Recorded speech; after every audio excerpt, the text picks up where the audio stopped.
Anyone else? I don't think there's going to be much dissent. No, there's definitely not. There's so much could say. I know, and I'm just going to talk about hosting and the process of hosting.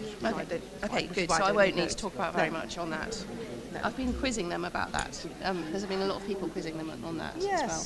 And I was speaking to the staff at the Vincent de Paul Society as well, because they do a lot of screening as well, or they do a lot of visiting, and they have that experience. They've also written, I'm sure you've written. Well, one of the things I'm excited about is that it seems to me that if you have been visited, if you're a potential host and you've been seen by one of our visitors, the need for a local authority fireman or whoever to do it again is zero. Oh, yes. And I really, Lauren, our director's got a meeting with Paul, the chap at DLUC, tomorrow. Paul Scully? No, it's not Morrison. Right. He's got a longer name. And he's a senior official. Good evening, everybody. I'm not going to make a sermon, so don't worry, I'll move the prayer book out the way. Thank you all for joining us for this event Wimbledon are hosting for the South London Jewish communities, live in the synagogue as well as on YouTube.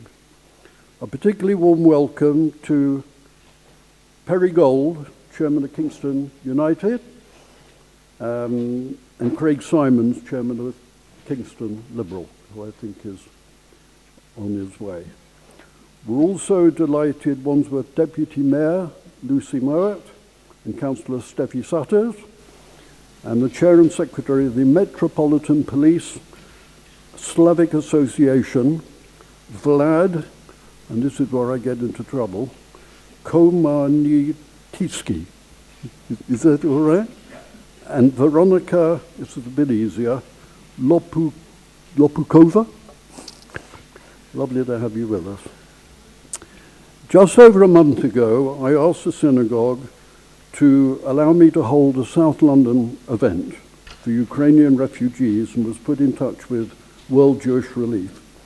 And in the course of finding a date when we could put a panel together, someone told me not to wait this long, as the war would all be over by now. How wrong. I've only been to Ukraine once myself on a UK-Israeli charity mission some 30 years ago, when Gorbachev was allowing Jewish families who had previously no Jewish education or identity to leave Russia for the first time in their lives, and we saw their faces full of hope boarding their planes to Israel for a new life. How different to that in 2022. Now to our panel. I don't know what one calls a collection of members of the Order of the British Empire, but we've got 4 of them here today. Firstly, Sir Lawrence Freedman. I hope you can see him on your screen. Is Lawrence on the screen? Yeah. I generally say Lawrence needs no introduction, but I nevertheless give him one anyway. Currently Emeritus Professor of War Studies at King's College London, Lawrence has been described as the Dean of British Strategic Studies and written numerous books, including the Cold War, on the Cold War and Eastern Europe, as well as the official history of the Falkland Islands that broke out 40 years ago this weekend. He also broadcasts and writes commentaries frequently on contemporary security issues. Lawrence was a member of the Chilcot inquiry into the Iraq War and is a member of Wimbledon Synagogue. Fleur Anderson, at the end, is the daughter of the vicar, Member of Parliament for Putney and Southfields, which includes a synagogue on the boundary with Merton. She's currently Shadow Paymaster General, which he told me doesn't actually mean holding the purse strings at the Bank of England. Before entering politics, Fleur and her husband Fergus worked with Christian Aid in Serbia and Bosnia, as well as organizations such as End Water Poverty and Oxfam, and also helped set up the Shalom Center for Conflict Resolution and Reconciliation, particularly relevant to this meeting. This is Fleur's 3rd visit to the synagogue in the last month, so we're particularly pleased to give her a very warm welcome. Robert Bieber, on my immediate left, MBE, is a member of Richmond United Synagogue, previously chairman of the charity Ort, deputy chairman of Combat Stress, and visiting research fellow in law, conflict and security at King's College London. Ort are pooling their donations with the funds raised by World Jewish Relief during the Ukrainian crisis. Sara Nathan is an OBE, is a trustee and co-founder of Refugees at Home, misdescribed, I'm afraid, by me as Southfields. However, Sarah was brought up in Wimbledon and has hosted 28 people herself. Iryna Mushkina, who you'll see is a Ukrainian by birth, is coordinator of events for the Richmond Jewish Community Hub, based at Wimbledon Synagogue, where she is a member. And our chair, Henry Grunwald OBE, who I worked out, I've probably known for over 50 years, was two-term president of the Board of Deputies, the British Jews, currently president of World Jewish Relief. He was also founder and first chairman of the Jewish Leadership Council. He's a trustee and vice chairman of the Holocaust Memorial Day Trust and chairs the National Holocaust Center and Museum. In the usual way, comments and questions from people watching on YouTube can be put onto chat during the meeting, which Henry will pick up. Over to you, Henry. Michael, thank you very much for that introduction. Is my microphone on? I'm not. I think it's on now. Okay, thank you, you can hear me now. I want to say thank you to you, Michael, for having organized this evening and brought together such an excellent and varied panel of people. I feel very strongly about what's happening in Ukraine. World Jewish Relief has worked in Ukraine for over 30 years with a network of some 29 local partners. We work with elderly and vulnerable Jews, but not only with Jews in the country, we work with people in need throughout the country, and we have had amazing success over those 30 years in helping people out of poverty and helping people into employment. We've helped build community centers in various parts of Ukraine. And in 2014, I attended the opening of a community center in Kharkiv. Now, Kharkiv is a city that probably nobody in this room had heard of, or maybe very few people had heard of. Some who were football fans may know of it because when the Euros in whichever year was held jointly between Russia and Ukraine, there was a match or two in Kharkiv, and they expanded the airport to about 10 times its normal capacity. So if you go there now, if you went there before this trouble started, you'd see this massive facility, but very few planes actually using it now. A beautiful city, reduced in so many places to rubble. I checked today, as I do every day, that the community center is still standing, but that is its good fortune, because around it much damage has been caused. And picking up on something that Michael said, as we all know, on the 24th of February, Russia began what it hoped would be a 2-day campaign. It's still going on, and Ukrainians are still there and still fighting and still incredibly brave and strong, although they've suffered losses that no country should have to. And nobody knows how long the fighting will go on for.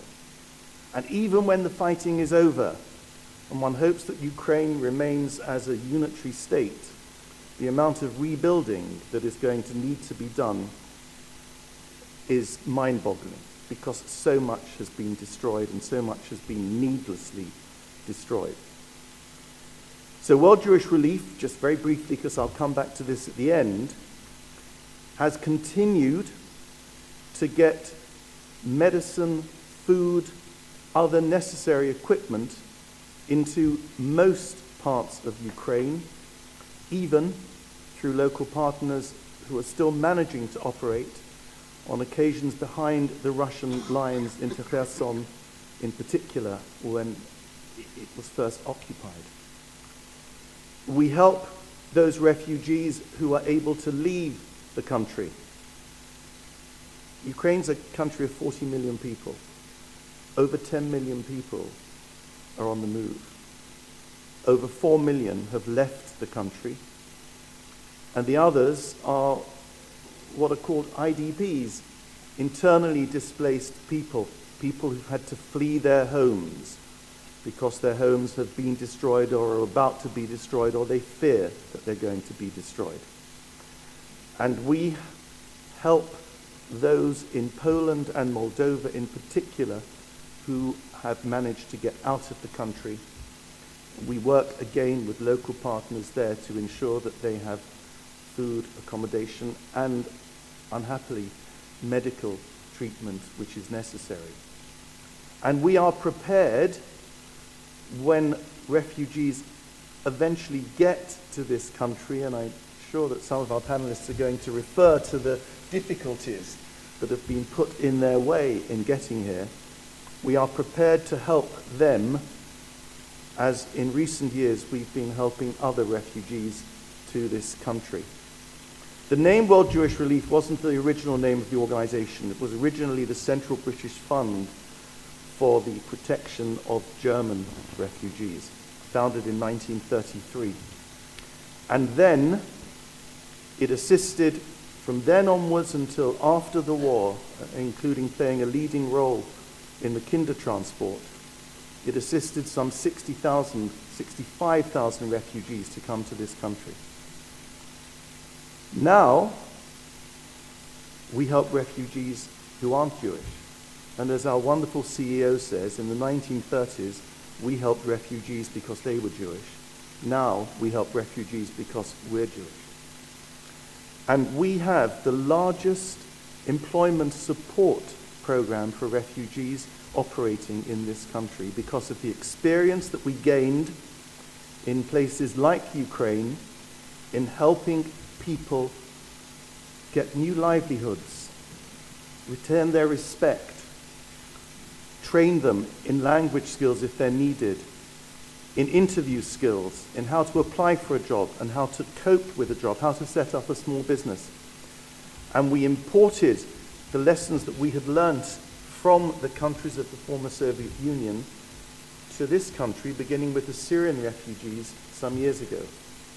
And I'm very pleased to say we get government funding for doing that, and we hope that that will be stepped up when there are refugees here who need what we can offer.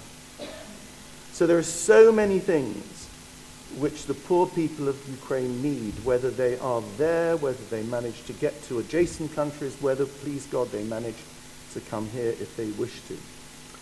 And those are various aspects that our panelists are going to deal with tonight.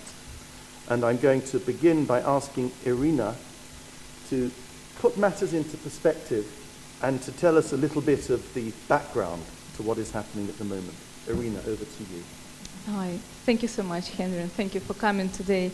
I'm not sure what I'm doing among this distinguished panel.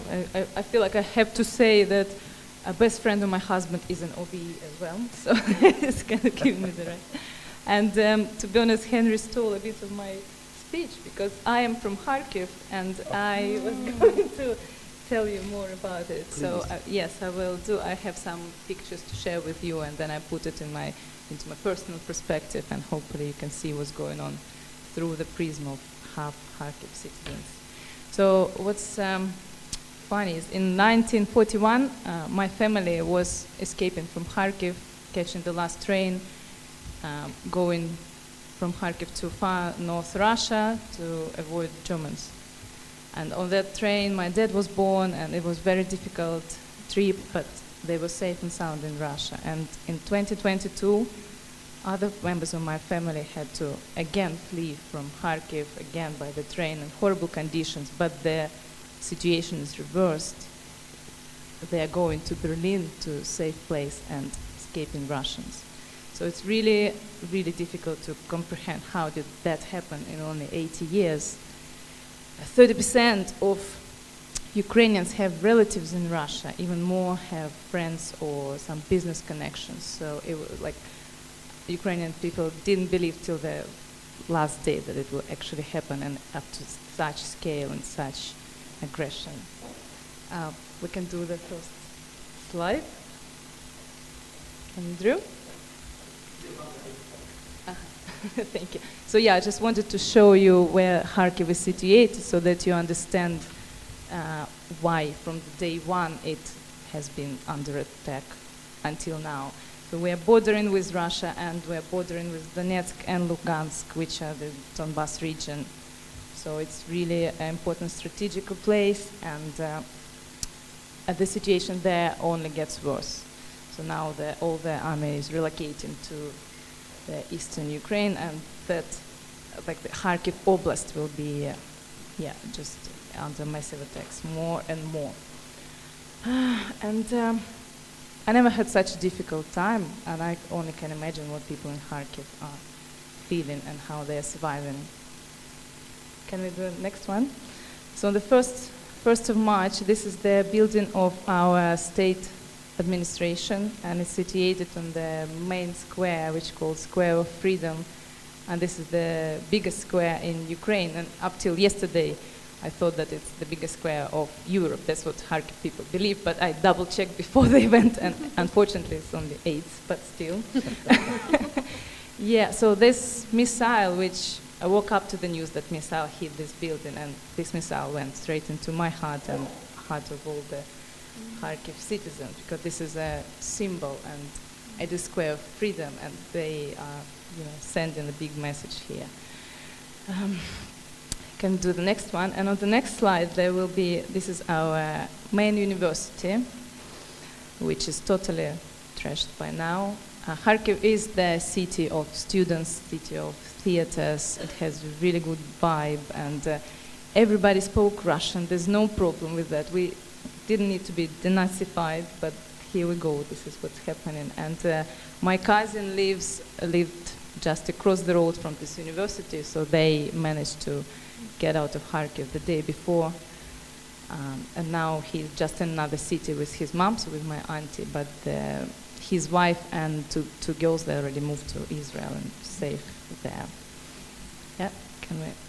And this is my friend who died during this war, and he was the associate professor in that university, which I showed you on the previous slide. And you can see in his eyes, he's the kindest person, and he was really active public figure in Kharkiv and in Ukraine. And so he was in the territorial defense, and the building was collapsing under bombing, and he helped everyone else to get out, but he didn't have time himself to, so he died, but saved the other people. Yeah, can we, next one? And this is our biggest Kharkiv amusement park, which is like Chessington, but a bit better, because first all the attractions are free to use, and kids just love it all, and the playgrounds are there. Really, like, honestly, I'm not trying to be biased, but they are better than in London, so everybody goes there. There's so much things to do, and it was so beautiful. It was just built 2 years ago, a couple of years ago, and now it's all in ruins as everything else. And my auntie lived across the road from that park as well, so thanks God they all just managed to get out a couple of days before this. Yep, can we do it? And this is the maternity hospital in Kharkiv, which is now situated in the basement. And at the moment there are 200 pregnant women in this so-called hospital, but there's obviously no heating, almost no light, very bad conditions. And one of my friends, she gave birth there on the 7th of March, and I'm not going into details, but it's all very, very difficult. And another friend, she had to drive on her due date, escaping from Kharkiv, just to go to some hospital where she can give birth in the corridors with 20 others, but at least, there's better conditions when it's warmer or something like that, and there are more personnel who can help her. And again, they were driving, and then 10 minutes after on that road they were bombing and all the destructions. Yeah. And this is just the common view in Kharkiv now at the moment. So we've got like big districts which called sleeping districts, where there's no military infrastructure, there's no plants, there's nothing like that at all. They're just multi-storied buildings where people come from work to sleep, and they're just local shops, nothing at all. And it's all bombed. In the suburbs, like 80% of the buildings are destroyed to rubble. In Kharkiv, around 20, which is also massive amount, and it's bombed every minute, so it will get more and more, unfortunately.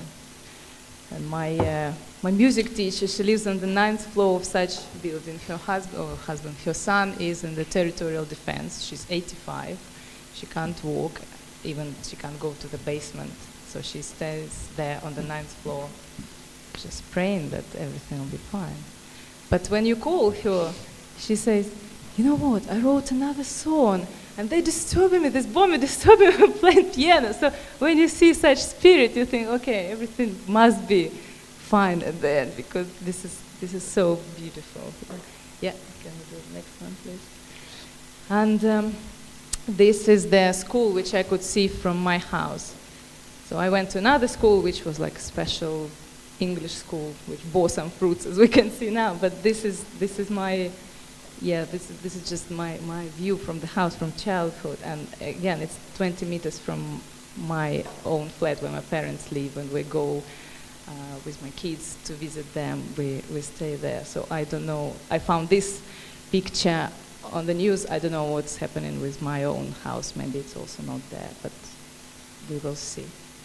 And there are around 60% of schools ruined now in Kharkiv, so there's definitely a lot of things to rebuild after that. And this is the 96-year-old survivor of 4 concentration camps who died in Kharkiv in his flat under the bombings of Russian. I don't know what denazification we're talking about, but it's just no comments here. You know, it's really, really bad. And all the we have, like in Kiev, WJR, the place where was lots of massacres of Jews, and in Kharkiv we have Drobytsky Yar, and so the menorah there was also destroyed and ruined. Yep. But I wanted to finish on something more positive. So even though all these hardships are going there, when you call people, they say, "Don't worry, everything is fine. When we win, everything." There's no if we win. There's only when we win, and everybody supports each other as much as they can. And people, this photo is taken in the underground where lots of people now living who lost homes, so who just sheltering. And this is the animators. They come and they try to raise the spirit for the kids, and they do it every day. And there are music festivals in the underground, and popular artists coming and supporting people. So it's all going on there. We had similar event, I don't know, Robert, if you remember, at Richmond when we had Bubble Show, and the picture is the same, almost the same, only when you realize that this is taken in the underground during the war conditions, of course it changes the context. So in the city as well, the council is working, they're trying to clean the streets, now it's spring, they're trying to plant flowers, because our city used to be very beautiful and very green, and they're trying to protect the monuments. This is the monument called Flying Ukraine in Kharkiv, so they're preparing if it will be bombed or something, so that it's preserved after that. So kind of life goes on, and your support and support of the whole world is really, really important. What I do, so I have the network of people there, and they are friends and colleagues, so we're trying to promptly respond to the specific needs of different, like territorial defense, or people just in the hotspots, or civilians. So we'll try to evacuate some people from Mariupol, it's very difficult because sometimes the drivers get kidnapped or the cars are short. So our last couple of people who went, they still didn't come back and we lost their connection with them, but hopefully they'll be fine. So we're sending medicine and food to Chernihiv, to Irpin, and of course in Kharkiv we are trying to reach those who are trapped in their houses, like my teacher who even can't go down and get the humanitarian aid in the queue or from the post office or something like that. And it's only possible because of all the support of the world and support of every one of you. So don't think, I'm not doing enough, or everything, every little helps. Just do as much as you can, and then we can make a difference. Just like that girl in the story where she was picking up the starfish and throwing them back into the ocean, and a man was passing by and he said, "No, what are you doing? There's millions of them. You can't save them all. You can't make a difference." But she picked up another one, threw it into the ocean and said, "But I will make a difference to this one." Thank you.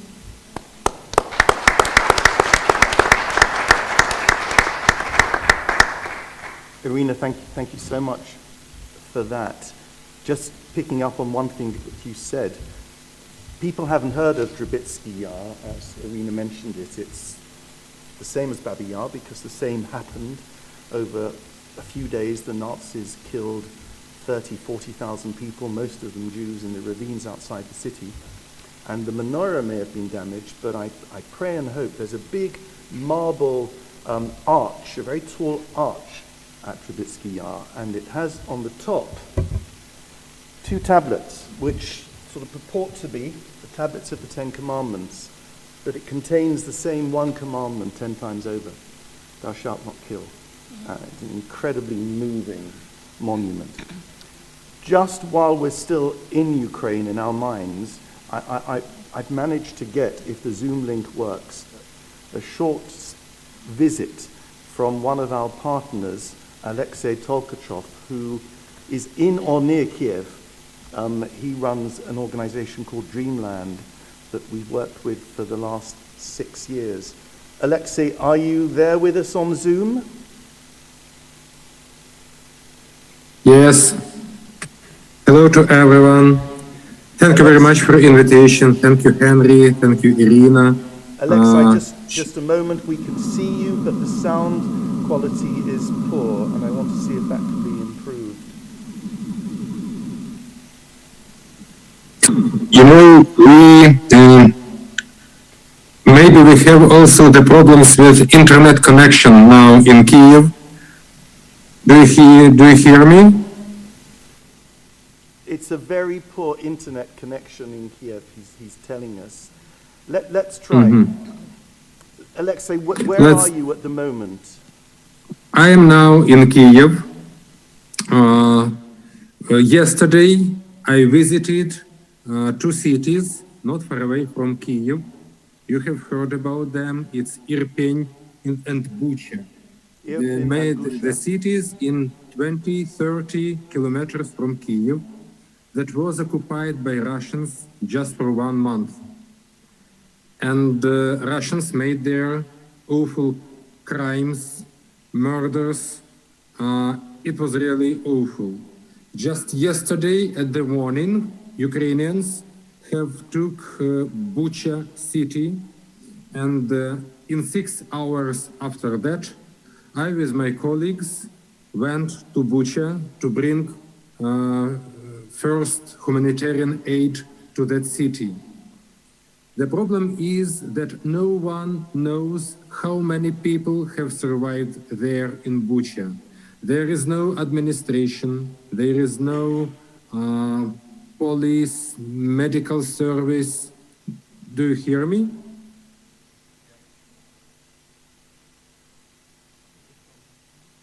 Hello?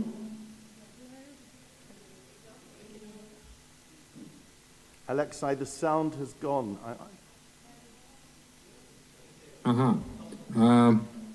If you hear me, I can say some more things. So yesterday we brought the first humanitarian aid to Bucha and Irpin, 2 cities not far away from Kiev. We served and gave the meal up to 500 people there, but maybe the total quantity is about 3,000, 5,000, no one knows. Today the cities are closed, Bucha and Irpin. Today many newspapers are telling everyone about the dead people, about dead civilians on the roads. It was really awful situation. What I have seen from my own eyes, I have seen the crashed car with the driver inside. It was in the center of Bucha, and the Russian tank just went on the car, pressing the car and pressing the driver inside. And the driver is still inside. He is dead. No one took him. And as we were told, with civilians, with local people, Russians even had such a funny game to kill 3 civilians per day.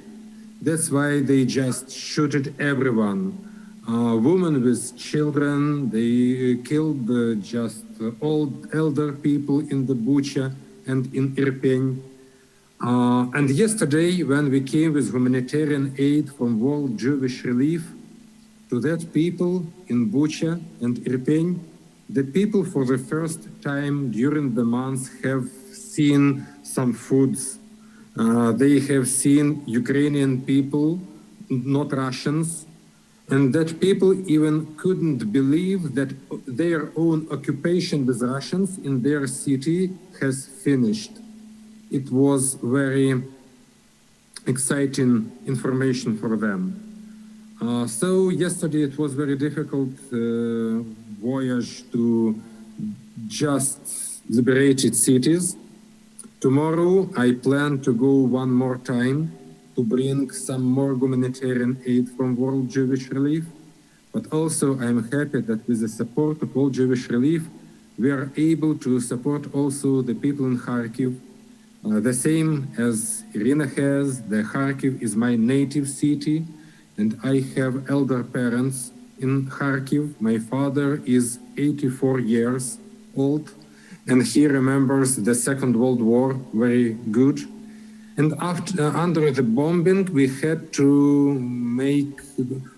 we should take out my father and mother from Kharkiv because it was very dangerous to stay there. So with the support of World Jewish Relief, we try to give the most emergent support to act like an emergency to people. We supported the volunteers in Kharkiv. We supported the volunteers in Severodonetsk. It is on the east of Ukraine, where is very huge battles are with Russians. We supported volunteers in occupied Kherson, and we also tried to support people in Kiev region. But before the war, we realized the project to support Jewish community in employment and adaptation. That project that Henry told you about. Such a situation is for this moment. We are upset that the war is for a long time. It will not be finished in 1 week or more. It's our feeling. We thought and we had a hope that Putin will be stopped with sanctions. But as we see, sanctions don't influence Putin regime. They want to have a war. They want to have a pressure on Ukraine, and they just try to destroy Ukraine. And it's awful because I can't understand what is the reason of such hate from Russians to our nation or our country, our land. I can't understand that, exceptionally after I have visited Bucha and Irpin. You should understand that Russians just had a fun to shoot from the tanks to the multi-level buildings with the apartments, with the civilians. And yesterday I have seen a lot of civic buildings with the holes, very big holes in the buildings. It's awful situation. From my impression, it's about 70% of all the buildings in these cities, Irpin and Bucha, are totally destroyed. So we thought that Putin will be stopped with the sanctions, but for this moment, Putin takes his soldiers and his army out from the Kiev region, but he collects the forces near Kharkiv on the east of Ukraine and on the south of Ukraine. And we understand that the war is going on, and we have to prepare for a long struggle. That problem that Henry told you about, that's the problem with internal displaced people and with the refugees. We really don't know what to do with internal displaced person who has left their homes all around the Ukraine and went to the western Ukraine. About 7 million of Ukraine have left their homes, and now they live in western Ukraine, where they have no apartments, houses, they just have to rent them. These people have no money to live for a long time because they have no work, they have lost their jobs. And this is a real problem because in 1 or 2 months it will become a humanitarian problem or even humanitarian catastrophe on the western Ukraine, where there is no very active war and battles, but there is too many people that went there from all over Ukraine. Alexei, So we try to work with this like a local partners of World Jewish Relief, making a response on the most urgent calls. Alexei, Today and tomorrow, for example, we try to put some medical goods, some medical products to occupy surrounded Chernihiv. It's on the north of Ukraine, and the city is totally surrounded.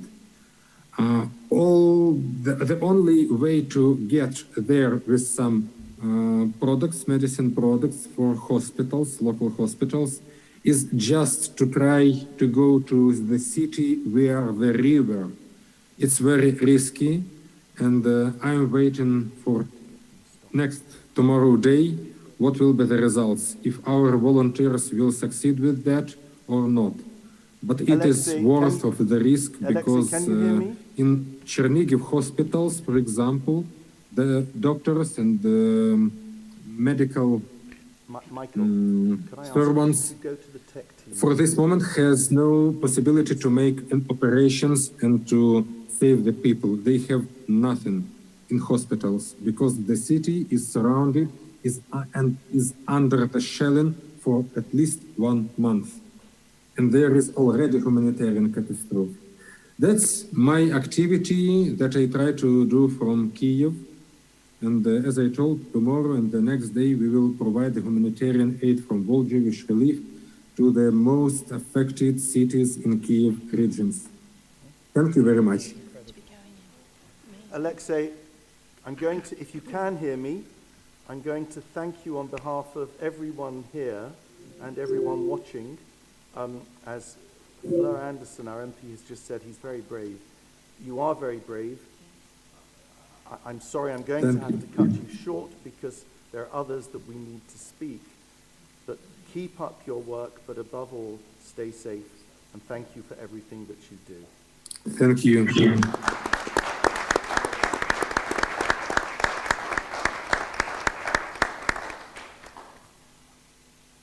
Michael mentioned that there were 2 people here from the Metropolitan Police Slavic Association, and I don't know if both Veronica and Vlad, you wanted just to say a few words? One of you? Vlad, please come. I'm not going to try your surname, but please come to the lectern. Good evening, everyone. Thank you very much for having us here tonight. It's a great honor for us So we're here to represent Metropolitan Police. I'm the chair of Slavic Police Association. My name is Vlad. From police perspective, we are working on 3 areas at the minute. The first one, it will be in regards to community tension, because seeing what's happening at the moment, many people affected, and it will inevitably have an impact on people of London. The second area we're concentrating at the minute as well, there were a few reports coming in terms of human trafficking, and that's unfortunately sad reality of war. Women with children escaping Ukraine at the minute. We're getting reports that some of them unfortunately get missing on the border. Some people take advantage of that as well. The third area that we concentrate is probably going to be the biggest project and the longest one. It's around war crimes. The Metropolitan Police War Crime Team that sits under Counter-Terrorism Command, actively engaging with Ukrainian and other communities at the minute, and they're looking to speak to refugees or newly arrived refugees who might have witnessed the war crimes or act of genocide in Ukraine. There is an official link on the website how the information and the evidence of those crimes can be submitted. So from our perspective, what we do, we're reaching out to all the communities to send a message that this work is being done. The Metropolitan Police is doing that for International Criminal Court, and all of this information will go to them who have a lead on that. There are other 6 countries that are doing this at the moment as well. Now, this is the official work we do from the Metropolitan Police. Now, as a chair of Slavic Association, I'm Ukrainian by background. I still have family in Ukraine at the minute. Some of my family members are in the army fighting now. My sister-in-law had to move the house 3 times now. Luckily, they're safe in Slovakia at the minute. Some of my grandmother is still in Ukraine, unfortunately. As a community, we're trying to do anything we can to help our families that are still in Ukraine. Personally, as a chair of Slavic Association, we have managed to raise the funds, and we've purchased some medical equipment for the hospital in Kiev. I personally, 2 weeks ago, delivered that to the Polish-Ukrainian border, where it has been handed over to our colleagues in Ukraine, and they took it to Kiev, together with other medication that is being transported to Bucha and Mykolaiv that now is facing humanitarian crisis. So there is a lot of work being done by the Ukrainian community all around the world. And unfortunately, that's our new reality now. That war is not going to end anytime soon for many of the people. We're going to have refugees coming to London in numbers, in thousands. Unfortunately, all those people will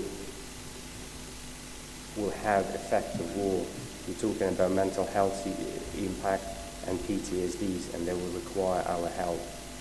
So I think this is a very important time for all the communities in London to come together, because the effort to support those people will be huge, and I think our public services probably will be struggling with the demand. So thank you very much for having us tonight. Thank you. Thank you. Thank you for being here with us, both of you. We appreciate it. Fleur, can we come on to the politics of it so far as the UK are concerned, please? Welcome. Thank you very much. Thank you very much for inviting me to be here today. Thank you to Michael for organising it for the South London Jewish communities and World Jewish Relief. I think it's really important to have meetings like this to talk about the issue of refugees, both from Ukraine, but also the wider issue of refugees within our communities here in South West London, across the country. It's a real time of of change, of a really different attitude towards refugees. But how do we respond to that right now? How do we respond to the needs? And what change will that mean in the long term are questions that I am considering. Just a bit about my background. Before I was an MP, I worked in aid work, and during the Bosnian War, I worked for Christian Aid. The head of campaigns for Christian Aid is here. So this was quite a while ago, before the internet was really used. We didn't have email. So instead, there used to be notes put up around the office in different ways. And I got into the lift a couple of years into the war in Bosnia, and there was a sign saying, would anyone like to volunteer to go and help in Bosnia? And I immediately had, just like we are now, been hearing the stories of the war continuing and feeling increasingly helpless. Something so close to us, something so dreadful was happening. What could I do? So I did volunteer, and I had a crazy interview in which the Christian Aid staff member said to me, have you worked in a war situation before? And I said, no, I absolutely haven't worked in a war situation before. But I did go and work in Belgrade during the war, and then I returned 5 years later to work and head up Christian Aid's office in Bosnia, rebuilding villages and working with refugees. And I learned a couple of things that I've never forgotten, and that I have worked and has shaped my career and work that I've wanted to do, shaped the reason why I want to become an MP and what I'm saying now as well. One is just the chaos of war that I saw. Somehow, when we learned about war at school, it was somehow kind of two armies approached each other with lines on a map, and it was all seemed very neat. Actually, the reality of war is extremely chaotic. And what Alexei was saying is he's saying what it is right now on the ground, and he is extremely brave to be going to those towns, seeing what's happening on the ground, where he will not know what that situation is and what he'll be facing every time he goes in.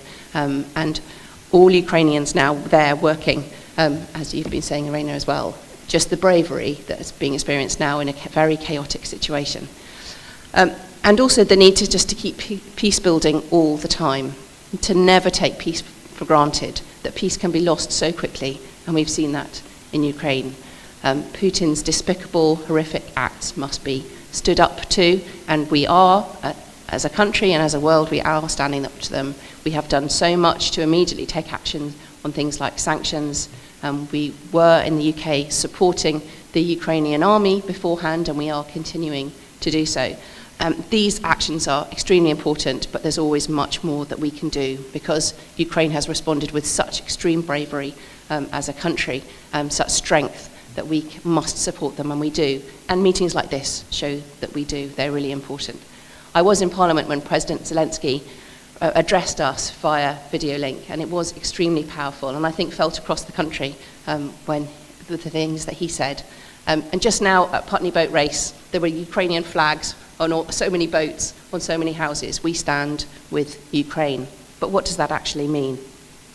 I'd just like to raise a couple of ways in which we could be more welcoming, and I know that Sarah's going to talk a lot more about welcoming in homes, refugees at home, the work they do, and there are other speakers that can say more as well.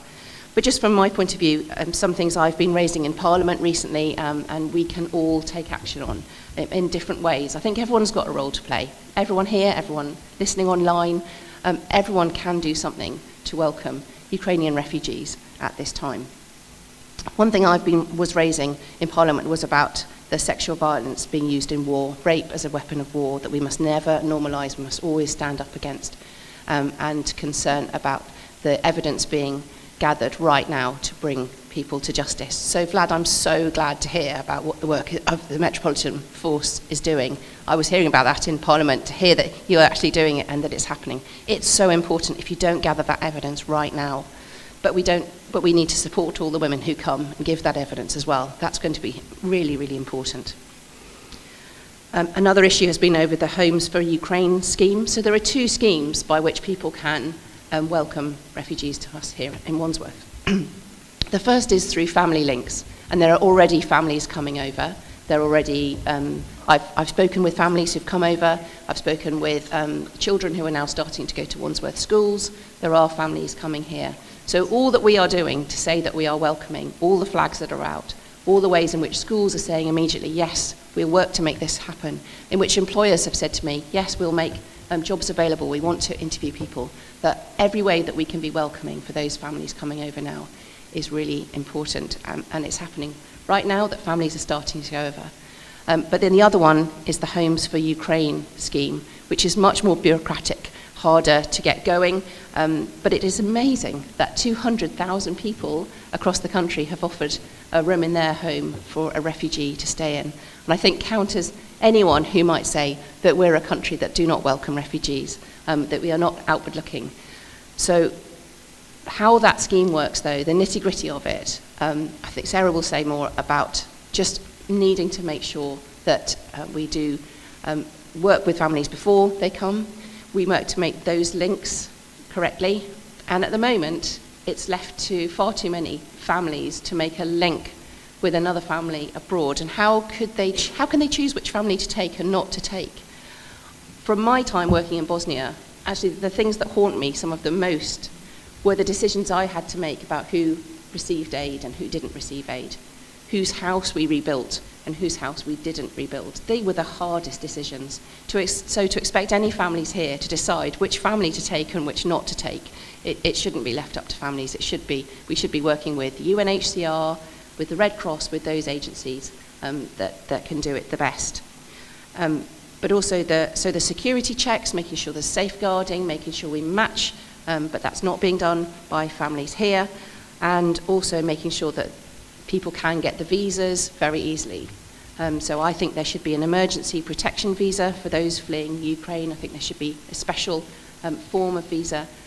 I understand, I don't know if this is entirely true, Iryna might know, that 90% of Ukrainians don't have a passport. So to ask people to have a passport when they have just fled from their home in extreme circumstances is too much to ask for many, and is too high a barrier. So we need to work out a way in which we can have proper safeguarding in place, that we must make sure we don't have criminals fleeing from war, because the chaos of war does lend itself to that, and yet we are as open and welcoming to those who need to come here as possible. So I think we have a way to go on that. The Home Office have simplified some of the bureaucracy so far, but there is further to go. And there needs to be some kind of match up with the number of Afghanistan refugees we have as well. We have many Afghani refugees who should have come to Wandsworth but are still living in hotels around the place outside Wandsworth, and that's not a sustainable situation. We can't have sort of levels and tiers of refugees in the country, which I know we need to immediately respond to the Ukraine crisis, but we need to look at all the refugees in our community, make sure we're welcoming to all. So that needs to be a question. So Ukrainian refugees can come here and work, and that's absolutely right. They will have brilliant skills that will benefit our community and our society. But Afghani refugees in other countries, they can't work. They have no recourse to public funds often for years and years, and that is it's a very, very unfair situation, which will need to be looked at. And my final point would be about the humanitarian situation, the need to have aid going into Ukraine to get into those besieged towns and cities, those places where you showed us those pictures, that we will never forget those pictures. That is happening now. So people living there, they need to have the aid reaching them. It can't just be for people leaving. Humanitarian corridors are very controversial. So some humanitarian corridors were agreed, and then Putin bombed them, shelled them, shot people in humanitarian corridors. So humanitarian corridors were actually used as a weapon of war, which is horrifying, but just shows the barbarity of the war that Putin is fighting. So enabling humanitarian access is absolutely vital.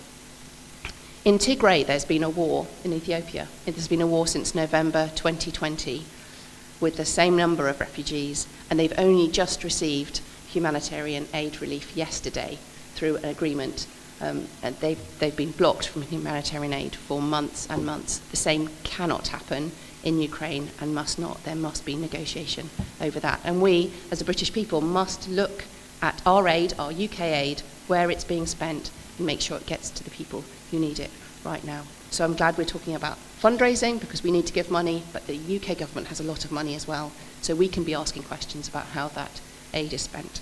I could go on, but I'd love to take questions later, and thank you very much for having me. Fleur, thank you very much. Waiting patiently at the other end of a Zoom link is Professor Lawrence Freedman, and I'm going to ask him to say a few words to us now from his perspective, bearing in mind the way that Michael introduced him before. Lawrence, I hope that you are here. I'm here. Yep. Thank you. Thanks very much, and it's an impressive event and important to hear, particularly the Ukrainian voices. I want to just make a slightly different point, I suppose, from the one that's being made, because we're quite understandably hearing a lot about about what is being done to Ukrainians in a series of what can only be described as war crimes. They are war crimes, and they have no justification in any military like that. But there's another side of this war, which is that the Ukrainians are certainly victims, but they're also victims. And it's important, I think, to understand that perhaps one of the reasons why we're facing a long haul now is that the original plans by Putin to take over Ukraine in a matter of days, starting with a great push into Kiev and an attempt to either capture or kill President Zelensky, failed almost immediately, and everything that's followed is the result of that failure. And I'm sure many of you have seen the pictures coming out of the battles in Ukraine of one broken Russian tank, one abandoned tank, one abandoned personnel carrier after another. The amount of equipment lost by the Russians. Today, the Ukrainians, I mean, these are Ukrainian figures, referred to the Russians use something called a battle tactical group, about 700 to 800 men, and there are about 75 of them at least involved in the initial offence. Of those, about 34 are what they describe as in recovery, that is, had to withdraw because they've taken heavy losses. Another 16 totally destroyed. That's why Kiev is been abandoned, why we've been able to see the atrocities, because sad to say, if they hadn't been liberated recently, the detail of these would probably be. So at the moment, the most important feature militarily of this war is that the Russians are retreating. But they're retreating, again, as mentioned, to the Donbass, to try to capture this area to the east and south of the country. Now, there was talk when the war began and by people who believe that one way or another you have to bring this as soon as possible, and the concessions may be needed for this. There was a view that maybe this part of the country could be ceded in some way to Russia as sort of a consolation prize, so that we could back down. I just don't think that's true. I don't think the Ukrainians believe they have to make concessions, and having seen what happens to people after they've been occupied by Russia, I don't think they want to make concessions. So at the moment, it's very difficult to see an early end to the conflict. It is going to go on, but and the battle is going to be now largely concentrated in and around this area. Hopefully, Kharkiv, more release may also be liberated soon. That's a harder fight. Hopefully, Odessa attack. So what one has to understand militarily about this is that the attacks that we have seen on cities, on towns, are acts of desperation. They represent a failure of Russia's basic strategy. And as this country knows, and as many, attacking civilian targets is gruesome and tragic. It doesn't actually gain you any benefit. If you look at the most battered town of all, Mariupol, which is sadly fit in a critically position, after 80% of the town at least being destroyed, and despite expectations that it would take in a few days, and we've been hearing this for over a month now, it's still being fought in a very Stalingrad-like way. So I think the important thing to keep in mind is, as we all try to do our best to support the Ukrainian people and those people who take the ravages of is it's not a war being lost. And so we should do so with optimism about the final result, even while there's so much done at the moment to look after it. But as again has been made clear, the needs won't end with the war. The amount of reconstruction that has to be done is extraordinary. The viciousness which the war has fought by the Russians. Again, I think it's the other side of the coin to the failure of its army. A demoralized, badly led, and ill-disciplined army does these sort of things. It engages in looting and sexual abuse and random.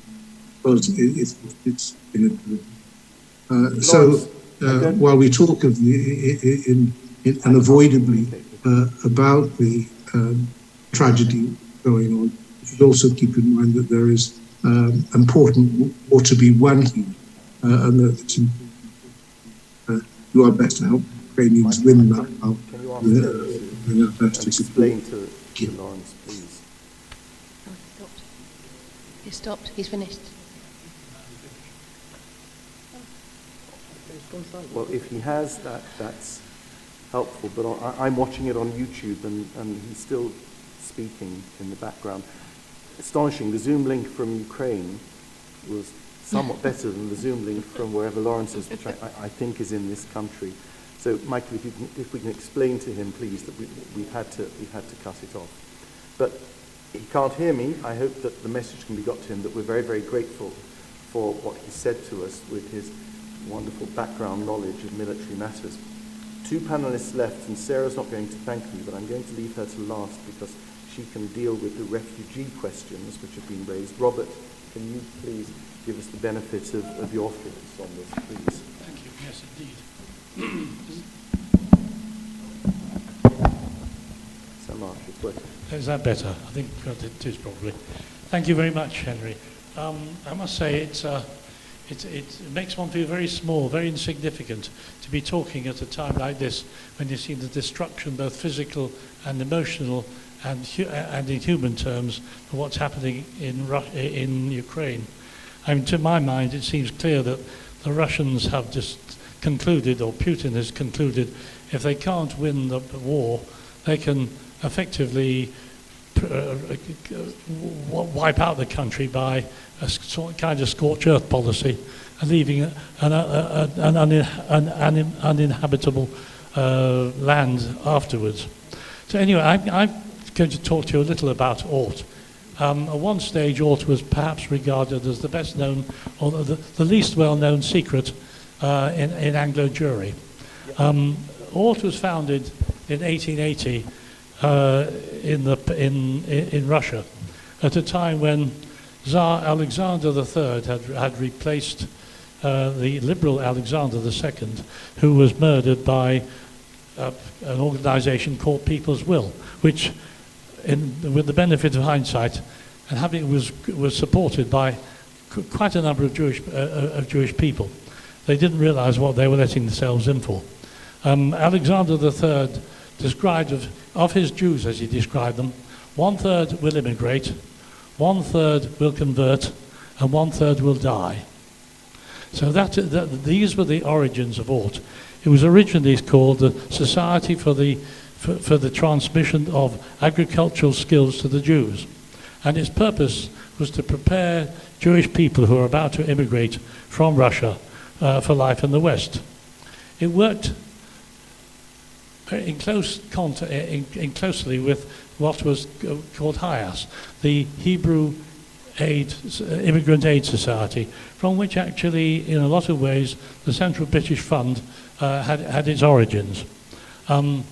Over the period, it helped over more than 300,000 Jews prepare for their life in the West, be it in America, be it in what was then Palestine, and various other countries. But America was the principal one. This is the time that my grandparents came over. They'd actually bought tickets for America, but an unscrupulous ship owner decided that he could do better if he dropped them off in Hull. Of course, they couldn't speak any English, and my grandfather always used to say it was 2 years before he discovered he wasn't in America. If you then scroll rapidly the picture forward to the time in the 1960s and the 1970s, when again Jews were trying to escape from Russia, many of us remember the term refuseniks. Ort was responsible in those days for preparing over 120,000 Russian Jews for life in the West. It ran rehabilitation programs in Ostia, in Rome, over a period of several years. And again, it was most successful in doing so. Now, if we then scroll forward to where we are today, Ort has a lot in common with World Jewish Relief. World Jewish Relief looks after the body. Ort looks after the education of young people and not so young. Our tagline is impact through education. We have many schools in Israel, but we also run an international cooperation program throughout the world. When I was chairman of Ort, I was very proud to be involved in a program helping indigenous farmers in the Seychelles. We have been involved as WJR does in the time of catastrophe, such as the Haiti earthquakes. WJR was in Haiti supporting the community in all kinds of ways. Ort was there building up education programs. So that brings us to where we are today. Ort is president in Ukraine. We have 14 schools, more than 8,000 students scattered in Dnipro, Dnipropetrovsk, Cherkasy, Zaporozhye, 11 cities in all. In addition to what we're doing in the international cooperation field, we look after refugees. Ort is very active in Greece, where there are over 100,000 refugees, both from the Afghan catastrophe and also a number coming through from other ones and from Ukraine. We are teaching them the skills by which they can afford to live, to be employable, and to rebuild their self-confidence and to rebuild their ability to actually survive in what many see as an alien environment. But if they have the skills, they're employable, that actually allows them to engage with the community and eventually become part of it. Iryna has, I'm very proud to say, my daughter is taking on, I was going to say Ukrainian family. She's not actually taking a Ukrainian family. She's taking a mother and a child and another lady. Which has actually been arranged through Iryna. So, as we've heard before, the bureaucratic nightmare associated with refugees coming over actually beggars belief. We describe ourselves as an open society. Well, we are an open society, but if we're not actually part of it, we put every possible impediment in the way. So, as Fleur said, we need to work but with our friends, those we know, and to encourage others to actually break through this impasse. Because we as Jews have the responsibility to support others in the same way as others have supported us. So thank you. That is what I wanted to tell you about Ort. Thank you very much. Robert, thank you. Our last panelist is Sara Nathan, who is probably better equipped than, I'm going to say, anyone in the room to deal with issues of receiving refugees. But, Sarah, before I ask you to speak, there's somebody here, I think you know the point that she wishes to make. Emma, would you like to just come and briefly tell us about your situation, and then Sarah can help to answer it? I know I only have a little bit of time. We are sponsors. We are waiting. Sorry? Microphone. Is that better? Sorry, I'm only small. On the 18th of March, the visa application process started for Ukrainians who have sponsors to help them. The government have said we will welcome refugees with open arms. My husband is law trained with 24 years of commercial contract experience, and even he was baffled with the application system. We may be a special needs family, busy with 3 children, one severely autistic, a crazy dog, but we have room, and that's why we want to help. We come from a family of refugees. My husband's family fled China. My family fled Germany and Ukraine. We want to help. So why is it so difficult? We're on our 4th family trying to get them over here since the 18th of March. It's 4 families. I won't go into detail about the first and the third, but the second. The second was a lovely 27-year-old mother with a 3-year-old son living in Kiev. They fled to a nearby village, but it still wasn't far enough. We really got to know them over 2 weeks, 2 short weeks, but we spoke regularly, every day, a lot of the time. I didn't speak Ukrainian. She doesn't speak English, thank goodness for Google Translation. It didn't make a difference. We became friendly faces. She was due to take the 20-hour bus journey yesterday with her son, leaving her husband and both his parents and her parents. 20-hour bus journey to get to the Polish border. They were too late. We were too late. It's a horror of a process. If they had left, she knew that they were taking shots at the children and at the taxis that were taking people from their village over a 20-hour bus journey to Poland. She chose to stay and possibly die with her family rather than risk a journey where she could possibly die with her son without her son's father. Luckily,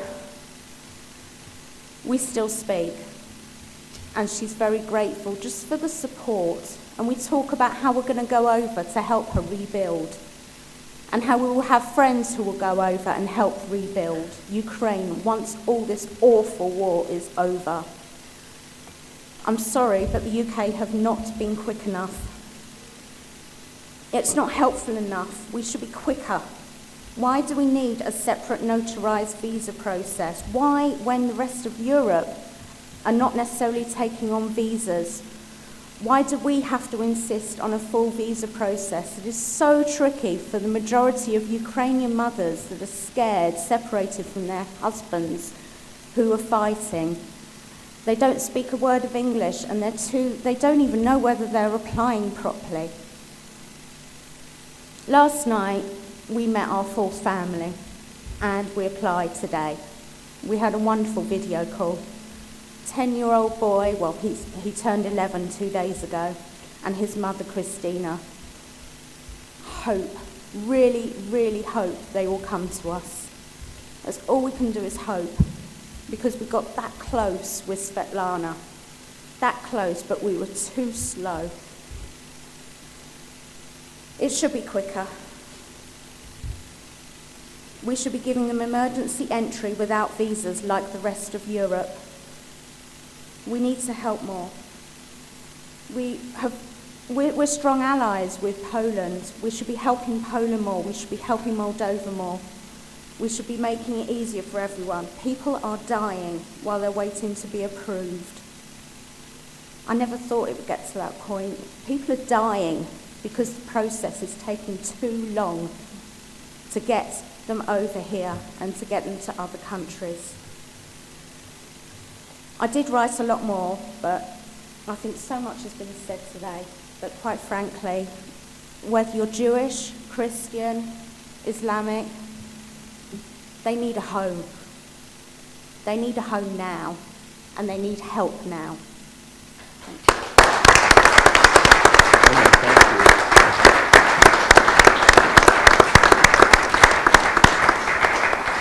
Sarah, you've waited patiently, and you and I have shared panels recently, and as I said, you can probably provide more practical advice and assistance about how to deal with refugees who want a home than anyone in the room, so the floor is yours. Thank you very much. Well, I am going to talk about the practicalities and the pragmatic thing, but I can't ignore Emma's testimony and those who have been obviously speaking to us from Ukraine, about Ukraine. This is a real crisis for Ukraine, of course, but also of our response to it. And we're not covering ourselves in glory, it has to be said.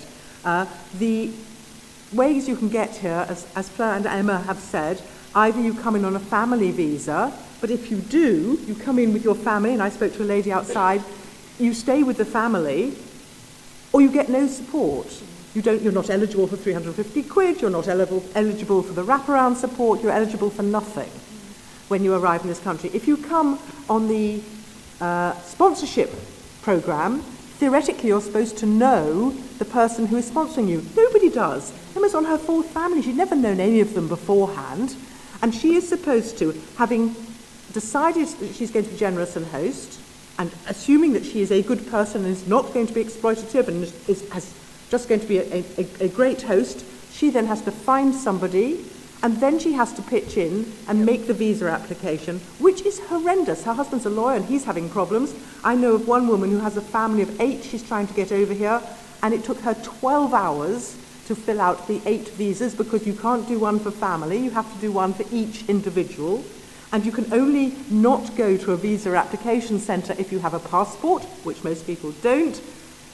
I think we've heard of refugees at home, we've heard of, I think, 1 or 2 families who are coming through the sponsorship visa route and have actually got their visa and got here. And it's been weeks, it's been over 2 weeks. It shouldn't be this hard. What I'm saying now, in response to people who are writing to refugees at home from all over Ukraine, Moldova, Warsaw, is if you've got a family, come here. But if you haven't, why would you not go to the rest of Europe? Why would you not go to Dublin, where you don't need a visa, you don't need a passport, all you need is Ukrainian ID? And then they will welcome you. They have signs at the airport. They will accommodate you. Here, we're just being mean, frankly. Very mean. But some people are managing, and we have had an amazing response. Fleur mentioned the 200,000 who have applied to the government scheme. We're a tiny charity, and we've had over 11,000 people have filled in our quite complicated form, which asks how many lavatories you've got and can you provide 2 references and all that. And 11,000 people have. Those are people who are really serious about doing this, and we want to support them. And the way we work that is different from the government is that we are a small charity, but we like to meet, assess, vet all our hosts. Because actually, thinking about it, you may want to have security applied to your refugee guests, but they are the vulnerable ones. It's not, generally, we find across the 65 nations we've already hosted, they're vulnerable, they're knocking on somebody's door and saying, I'm a stranger, take me in, be kind to me. They won't have the language or money or social capital or the ability to work. And you, the householder, have all those things. It's your home, it's your language, it's your country. And there is quite a lot of capacity for that not to be wholly successful. Everybody coming in on the sponsorship scheme is being asked to be hosted for 6 months without meeting. And if they don't, nobody has said what happens to the visas, but some councils are saying you're going to be seen as intentionally homeless if the placement doesn't work out. That's a very hard thing. It's a hard thing to say to the host families. It's a hard thing to say to the refugee families. You have got to get on. There's nobody checking that the accommodation's big enough. I might say I can take 5 people. I've got 2 rooms and a shared bathroom. Is that going to last 6 months? I might say, I'm going to take 5 people, but my husband thinks it's a terrible idea. Well, these people are leaving war zones. Are they supposed to be moving into war zones? I hope not, but that's what we're creating. If you don't assess, if you don't check, if you don't make some calls, if you don't meet people, we could be setting ourselves up for some really quite difficult situations. And who is going to provide the support then? Well, the answer is that to some extent we will, if we can. We are expecting to pick up quite a lot of people who've come on the family visa, but the host's house isn't big enough. Quite a lot of people where the placement fails, and then a lot of the sponsorship people. And we are equipped to do that because we've been hosting now for 7 years or so, and we've made 2,600 placements. We've hosted for over 200,000 nights, and that's quite a bit. And it's all stuff that the people making the policy haven't done, and I think haven't necessarily thought about. So it is quite a big ask, and it's quite a big problem, and we have to be really forward-looking and try and be welcoming to people, welcoming to hosts, welcoming to the refugees, while still taking care to try and ensure that these placements last for the 6 months. And I suppose what I would say, having hosted 28 people, no Ukrainians, from 12 or so different nationalities, is that hosting is great. It's life-enhancing. It has made my life much better. I've made friends. I know people. There's nothing like being in lockdown with somebody who's survived Syrian bombardment and Calais to make sure you do not run out of blue paper. This is all good. Hosting is fabulous in many ways, but you have to take it seriously. You know, you can't go in it on a whim, especially if people are going to stay for 6 months. And there are things that you need to know and to learn. Don't ask people how they got here. Don't ask them who they've left behind or the situation they've come out of. These are traumatized people. They are dislocated. They're going to take a while to adjust. Asking questions, they don't have to pay for their accommodation by telling you their stories. It's really important you don't. And the other thing I think to remember is that you're living together. This is a guest in your house, but you're living together, you're sharing, and it's important to share, it's important to have boundaries, and it's not the big things. It really isn't the big things. It's not the geopolitical discussions about, I don't know, Brexit or Judaism versus Islam. It's who ate the last banana. It really is. It comes down to tiny things. You're living in a domestic life. You have to be welcoming, you have to be reassuring, and you have to know where the boundaries lie. And if you know that and you're serious about it and you have support, you can host brilliantly. You can host brilliantly, probably in the government scheme, certainly outside the government scheme, you can do it. But it will be tricky to get people here, and what everyone's going to need is some patience. And when people, as Emma said, are dying and are suffering, and even people in Warsaw and Moldova are suffering, they're overcrowded, they're cramped, they're dislocated, it's difficult to be patient. And we're going to have to be as we try and get people here in numbers and help them to settle in their new, maybe temporary, maybe permanent lives in this country. We need to be patient, we need to be welcoming, and we need to try and get our government to be impatient and get people here and also to be welcoming. Thank you.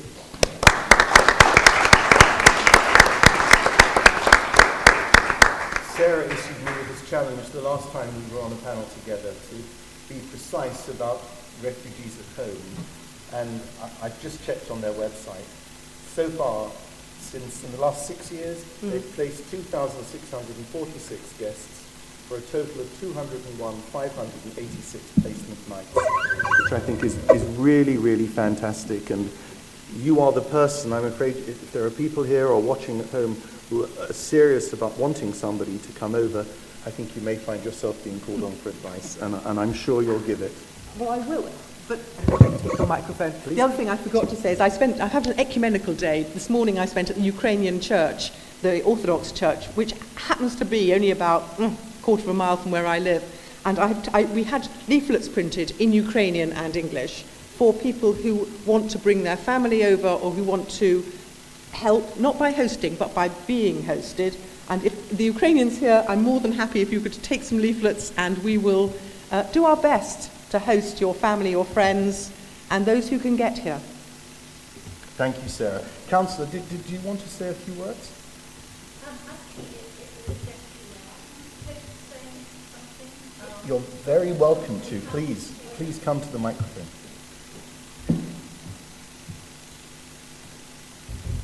Good evening. I will keep it brief because I know we've had a lot of speakers this evening, but my name is Councillor Lucy Mowat, and I'm the, as Deputy Mayor, it's a great privilege to join you all this evening.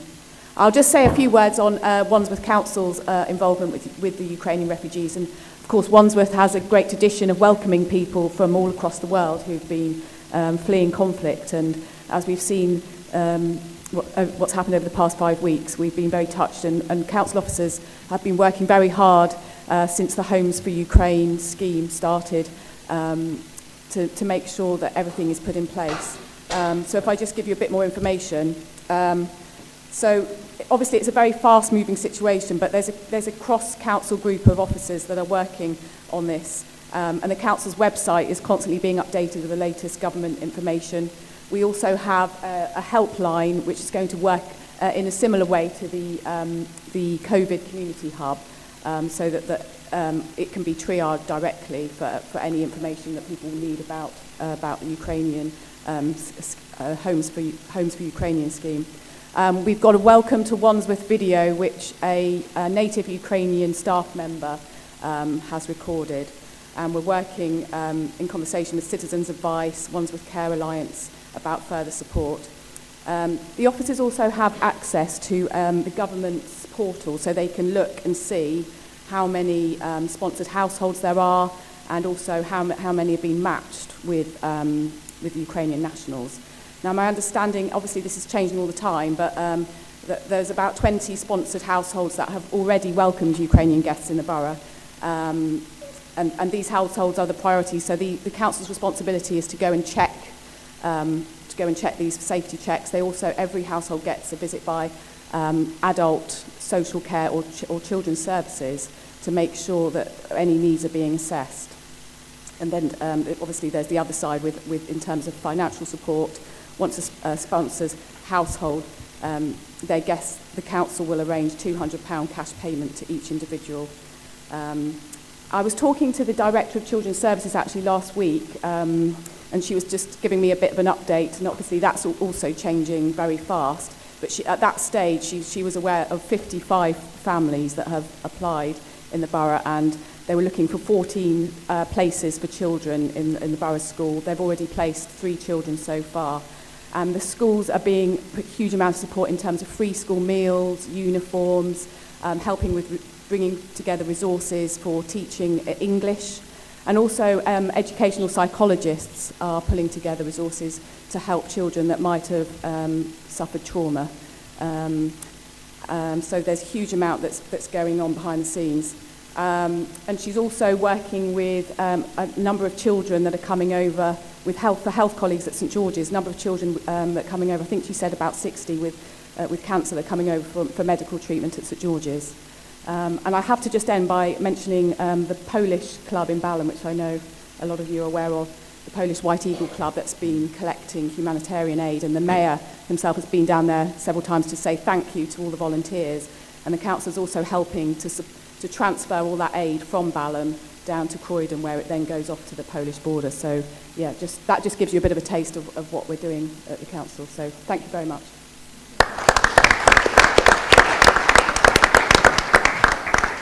I'm going to take some questions in a moment, but I think Robert just wanted to add something. Done it. I just want to actually pick up on something which Sarah was saying about talking to refugees. One of my speciality, if you like, at King's College actually is post-traumatic stress. And none of us, of course, are trained therapists. But if any refugee or anybody else actually wants to share their story with you, don't discourage them from doing so, because it can actually be very therapeutic. We've seen too many cases where people say, you want to look forward, you certainly do want to look forward, but if they feel that there's a need, they want to unburden themselves, it can actually be very helpful. Just want to mention that. Thank you, Robert. Questions, please, either from the floor or from online. I can pick it up on the chat line. Sir, I think, is a microphone coming over? Thank you, Rabbi. Thank you. Just a moment. There's a microphone coming. I'm David Lass, a member from Richmond Synagogue, and I'm grateful to the help which Iryna gave when I joined as a new member last year with all the forms and applications. Now, a question for all the panel, which hasn't been raised yet. You are probably aware that President Zelensky, about a month ago, contacted the President of Israel, Naftali Bennett, who was in the Jewish Chronicle, asking if Israel could send some actual weapons like drones and anti-tank guns to the Ukrainian government to defense against the Russian forces. Unfortunately, the Prime Minister Bennett was in a difficult situation because he and Israel depends on the Russian forces in Syria, such as Latakia, to prevent the terrorist groups based in Syria from launching attacks against Israel. So the Israeli government has to be careful to keep balance. And David, the question. Well, the question is, do the panel agree that Israel is following a correct policy? I know they're sending lots of medical aids and teams from Israel to the Ukraine, but is it justifiable that Israel has to refuse President Zelensky's request for armed support, bearing in mind Russia's role in Syria? It's a fascinating question, but I'm not sure that it's necessarily one that any of the panelists here tonight can answer. But if any panelist wishes to say something.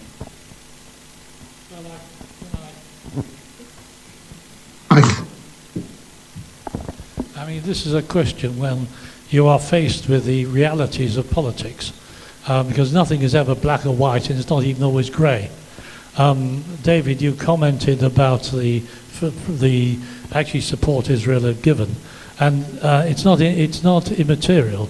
Israel has provided a major field hospital near Kiev, which is perhaps the largest hospital capable of coping with injured servicemen in the Ukraine.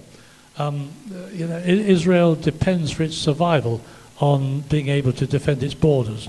The fact is that the borders are at risk on the Syrian border, so Israel, for its own security, needs to feel that it has its ability to range over those parts which are being peopled by potential those who wish to attack Israel. What I'm saying isn't necessarily an answer, but it sort of puts it into perspective. So I just thought I'd mention that. Thank you. Thank you. Yes. Wait for the microphone, please.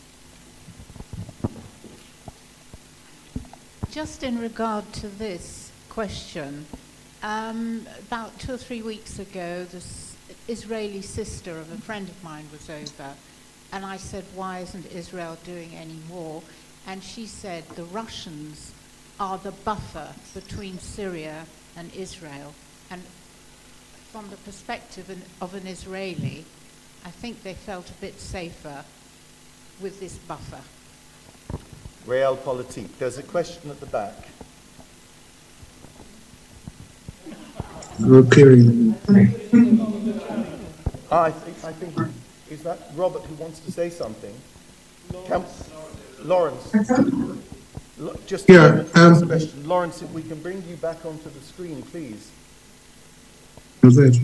Yeah, can I just say on Israel, Bennett was trying to play a role as a mediator. He actually went to Moscow to see Putin, and Zelensky, he spoke to Zelensky afterwards, but that's petered out now. Zelensky is pretty strong on everybody who doesn't feel is doing enough. And I would hope the pressure is now growing on Israel to do more than it feels, because Israel pretty impressive kick. So it is. I mean, Robert is right about the importance of Syria to Israel, and they have deconfliction arrangements with Russia. But frankly, I think we're moving beyond that. Thank you. Now, other questions, sir? If I could address it to Fleur, but it's a more general thing. I mean, we've all heard here, but actually we know the government has been shamed many, many times over with the appalling bureaucracy to this. we keep on requesting, and I say we, it seems to be the general public requesting a hugely simplified, if not absent, visa process. Politically, what's your reading of its likelihood?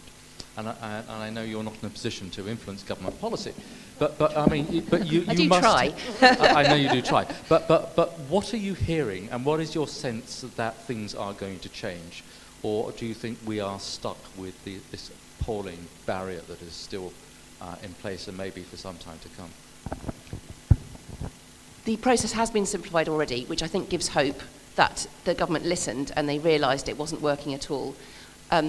So there are some reasons for pessimism, some reasons for optimism. Some reason for pessimism is the whole Afghan scheme, which has never been changed since the beginning and is not in welcoming any Afghan refugees for at least a year, and has never been changed since it was announced as a scheme, which isn't really a scheme. So that would be a reason for pessimism, to say, will they move? Also, this reason of having to have this very bureaucratic system is being given as being a sort of an anti-trafficking scheme to make sure that the right people come into the country, rather than saying, I think we can trust people that they are fleeing from their homes, as they do in Ireland, has been mentioned, as they do in every other country in Europe. So one side or another. So there has been some movement, so hopefully there'll be more movement. Hopefully people will be listened to. We've never had a response to a refugee crisis like the one we're seeing for Ukraine. We've never had 200,000 people saying they would open their homes for Tigrayans or South Sudanese or Afghanis. This is unprecedented, and I think is a really different, entirely different response. So I hope it will be that a response of changing the system will go alongside it. More stories like Emma's, of actually saying how this is working or not working, are important and will make a difference and are worth talking about, because I hope it can be changed, but other schemes have not been changed. So it does really concern me. Sarah? Thank you. Just to kind of back up and enhance that, you could say that the current scheme is, rather than preventing, is facilitating trafficking and exploitation, because people are going on social media sites to find families, and who knows at either end whether you've got exploiters at one end or sex workers at the other end. You don't know, and this is really problematic. The optimism, to some extent, is that at least apart from the visa part, this is not with the Home Office. So the fact that it's with DLUC, the new department, Michael Gove's department, is sort of better, because the Home Office is still sitting on about 10,000 Afghans sitting in hotels, who we have been trying, for instance, to host since last September. We've been in meetings with the Home Office since last September, offering to host, and they are still in hotels, and they're still not getting own front door accommodation. And I think it is partly that complete debacle with the Afghans, and that's the Afghans in what was called the Arab scheme, the ones who are absolutely dependent on Britain, the people who were interpreters, who worked at the embassy, who worked in business.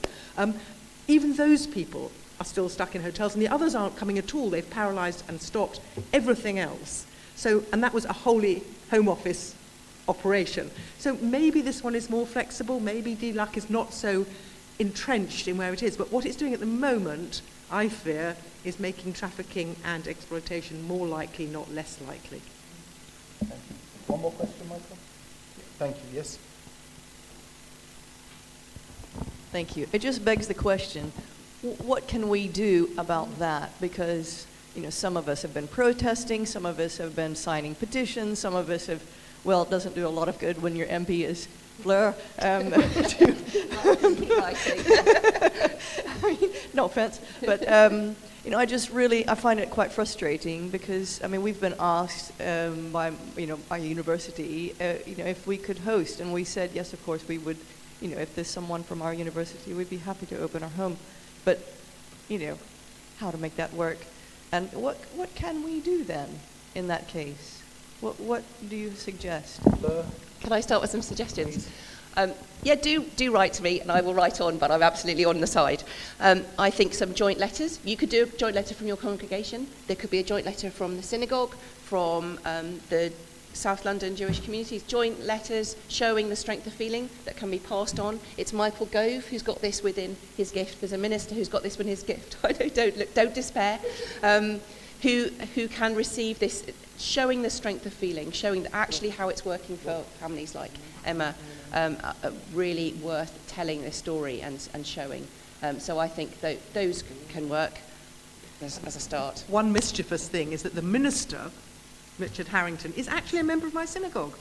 So you could try him. He's a member of West London Synagogue, and maybe that will help. Who knows? But I would think the communal letters are really, really helpful. We're doing ones amongst the charities, amongst the refugee sector. Sometimes you think it makes a difference. Anyone who's got a Conservative MP, please write to them. I think just if I can just add to what Sarah has said, Richard Harrington was a Tory MP for some time who stepped down at the last election. He had been involved doing good work in the limited way that was permitted with Syrian refugees when Cameron was Prime Minister. And the fact that he has been brought back, been made a member of the House of Lords, and given this as his portfolio, I think is important. We've had a number of meetings with him. He knows what needs to be done, and he has committed to increasing the number of visa applications that will be improved to by very, very considerable extent. So writing to him, Lord Harrington, at the House of Lords, to keep the pressure on him, I think is a very, very good idea. Very good idea. Michael. I've got to thank you before I'm going to pass back to Henry and then ask the rabbi if he would say a prayer at the end. I want to say thank you again to everybody. I didn't mention at the beginning our friends from the CCJ, which Robert represents in this area, and from local churches. It's lovely to see you, and thank you for supporting the event. To Henry and of course the panel, that I think have been absolutely marvellous. I've certainly learned a lot this evening, and I hope everybody else has.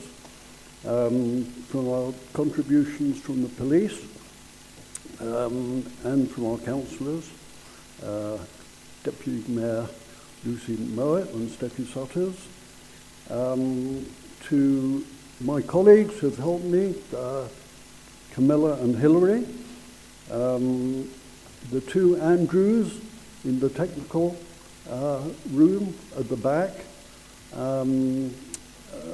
and to the representative from the organisation Dreamland in Kiev, and to Paula and Pam, who've arranged the refreshments for us, which I hope you'll stay behind and enjoy and meet the panel personally. Thank you.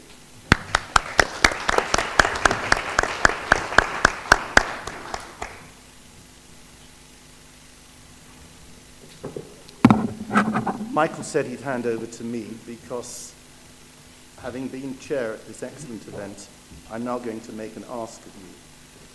Before I do, I can only say this because, as Michael said at the beginning, he and I have known each other for a very long time. And those of you who don't know, it was his telephone that rang during the incident. And I'm sure he's deeply embarrassed by that.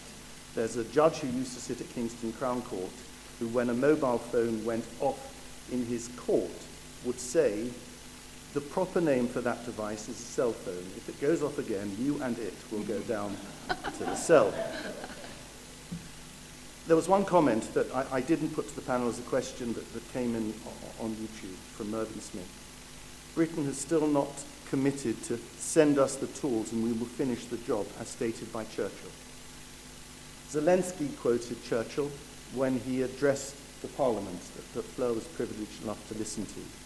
And it's my privilege to ask you, on behalf of World Jewish Relief, to send us the tools, and we will continue to do the job. It's not going to be finished for a very, very, very long time. As I said at the beginning, we've been involved in Ukraine for over 30 years. And again, as I said at the beginning, what's happened there has been an enormous blow to everyone in Ukraine and to those of us who have tried to help that country over that period and seen it grow into the country that it was before the 24th of February. You know, when Putin spoke about the denazification of Ukraine, the country that probably needs more denazification in terms of right-wing thugs than Ukraine would ever need is Russia itself. In Ukraine, whatever may have been the position 20 years ago, at the last general election, the right-wing parties got no more than 2% of the vote.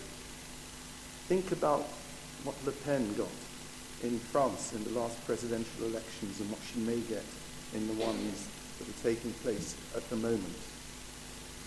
Ukraine was not a paradise.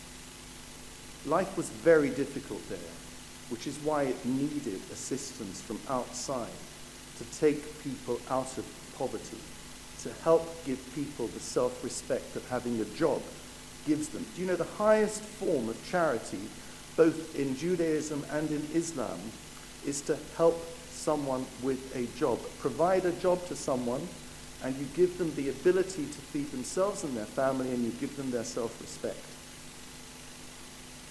And having seen the appalling damage that has been inflicted on Ukraine by Putin and his dogs, we all know just how much there is to do at the moment and how much there will be to do in the future.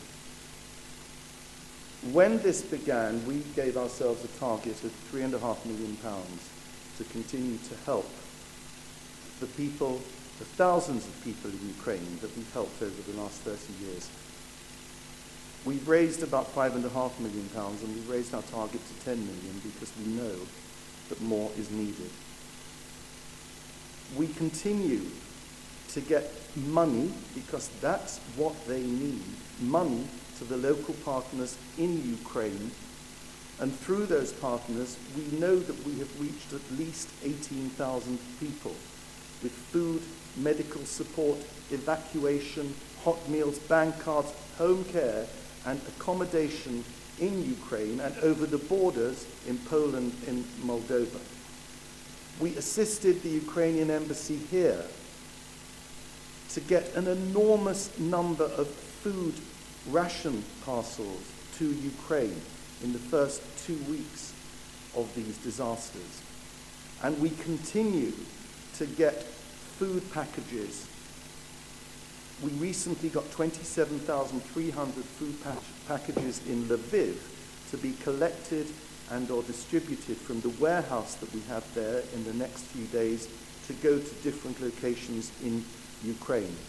And I'm pleased to say that about 5,000 of those are going to be dispatched through ORT in the country.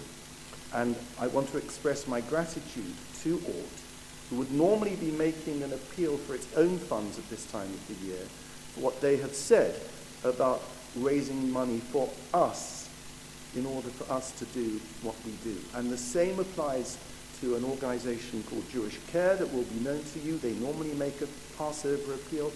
They're not doing one for themselves. They're doing it for us and for the Association of Jewish Refugees, who are doing the same.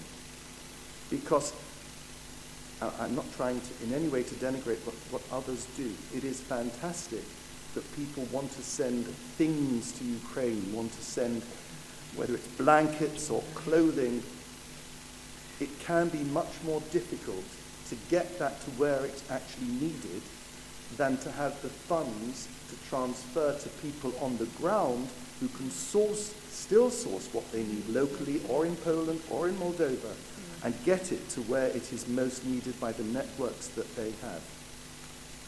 And so I ask you, please, if you are able to put your hands in your pockets and donate to World Jewish Relief. As I said at the beginning, don't in any way think that because the name says World Jewish Relief that we only help Jewish people. We don't. We haven't. Iryna may know in Kharkiv, where we've done a lot of work, we partnered with a local organization called Creativa, not a Jewish organization, but one that helped disabled people, because the provision of facilities for disabled people in Ukraine, in Kharkiv in particular, was minimal. And with them, we provided a number of vehicles specifically designed to be able to transport people in wheelchairs so they can get about and actually live the life that they were able to in Kharkiv. And one of the particular, there have been so many particular successes that we've had, is that we managed to evacuate the chairperson of Creativa, who is herself wheelchair-bound, from Kharkiv to safety in another part of the country. You can make a difference. You know, Iryna spoke about the starfish. The monies that we raise actually go to make a difference to the lives of people who need it most at the moment. As an organization, we are still working with refugees from the Uyghur disaster in Turkey, from the Afghan disaster in Turkey. We're still helping refugees in this country. And as I said, when we have the numbers of Ukrainian refugees here, we will use our expertise to help them assimilate and get jobs and housing here, to show that they can be of benefit to this country, as refugees have shown for decades. So when I ask you, please, to dip into your pockets if you're able to and make a donation, the wherewithal to do it is on the pieces of paper on your sheets. I do so from the bottom of my heart. There are other asks that we can make, and perhaps the biggest ask that we can make tonight here in the room is on Fleur. Because, Fleur, you must keep up the pressure in Parliament, on the government, individually and through your party, so that the deficiencies in the programs that we've heard of tonight, Emma's story in particular, can be rectified, so that life can be made easier for people who want to come to this country. My father was a refugee, and over the decades there have been thousands and thousands, hundreds of thousands, millions of refugees. But I can't remember which member of the panel said it. I sometimes wonder why people actually try to come here when life is made so much easier for them in other countries. We don't welcome them. We should do. There is so much more that we can and must do to make them welcome here. And I hope that tonight, what we've all heard and listened to will assist us in doing what we can to make that possible. So please, even if you've already donated to the World Jewish Relief Appeal, give us some more, because the money will be well spent. The money will be spent where it is most needed. And just think, when we leave here tonight, wherever our homes are, whatever our home is, a house, an apartment, a caravan, a bungalow, it doesn't matter. We will go there in the knowledge that there's not going to be a bomb landing on our roof. We will go there knowing that we are safe and that we can spend the night in our beds and not have to think about going down to a shelter overnight for safety. We go there not fearing that when we wake up in the morning we will hear that a friend or family member has been murdered either by a bomb or by a bullet. We are very fortunate people, and let us put that good fortune to use where it can be put to good use, better use in Ukraine by donating to World Jewish Relief. And Michael, I thank you for organizing the evening. I thank my fellow panelists, and I thank you all for listening to me now. Thank you.